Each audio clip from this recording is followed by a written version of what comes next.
ഇന്നൊരു dinner special kadai chicken ഉണ്ടാക്കിയാലോ? നമുക്കൊരു 1 kg ചിക്കൻ എടുക്കാം. ഇനി നമുക്കിതിലേക്ക് മഞ്ഞപ്പൊടി, മുളകുപൊടി, മല്ലിപ്പൊടി, garam masala, black pepper powder, പിന്നെ കുറച്ച് തൈര്, പിന്നെ ആവശ്യത്തിനുള്ള ഉപ്പ്.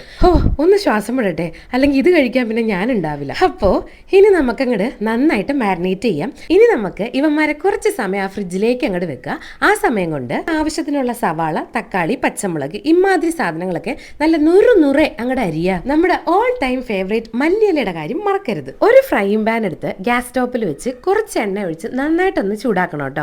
ഇനി നമ്മൾ മാരിനേറ്റ് ചെയ്ത് വെച്ചിരിക്കുന്ന ചിക്കൻ നമുക്കൊന്ന് സ്ലൈറ്റ് ആയിട്ട് ഫ്രൈ ചെയ്തെടുക്കാൻ വേണ്ടി ഇതിലേക്ക് ആഡ് ചെയ്യാം. ചിക്കൻ രണ്ട് സൈഡും നന്നായിട്ടൊന്ന് ഫ്രൈ ആയെന്ന് തോന്നിക്കഴിഞ്ഞാൽ നമുക്ക് ഇവന്മാരെ ഒരു പ്ലേറ്റിലേക്ക് മാറ്റാം. ഇനി നമുക്ക് ഇതേ ഓയിലിലേക്ക് നമ്മൾ കട്ട് ചെയ്ത് വെച്ചിരിക്കുന്ന സവാള, പച്ച, പിന്നെ കുറച്ച് ജിഞ്ചർ ഗാർലിക് പേസ്റ്റും കുറച്ച് ഉപ്പും കൂടെ ആഡ് ചെയ്ത് ആദ്യം ഒന്ന് നന്നായിട്ട് സോട്ട് ചെയ്യുക.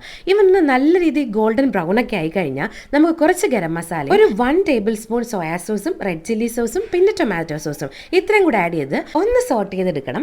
ഇനി നമുക്ക് നമ്മൾ ഫ്രൈ ചെയ്ത് വെച്ചിരിക്കുന്ന ചിക്കൻ കൂടെ ഇതിലേക്ക് ആഡ് ചെയ്ത് നന്നായിട്ട് മിക്സ് ചെയ്ത് ഒന്ന് അടച്ചു വെച്ച് ഒരു 5 മിനിറ്റ് വേവിച്ചാൽ മതി. ഇനി നമുക്ക് ആ ലിഡ് ഓപ്പൺ ചെയ്ത് കുറച്ച് മല്ലിയിലയും കൂടെ ആഡ് ചെയ്ത് ഒന്ന് ഡ്രൈ ആക്കി എടുക്കാം. അപ്പൊ ഇങ്ങനെ ഡിന്നർ കഴിച്ചാലോ?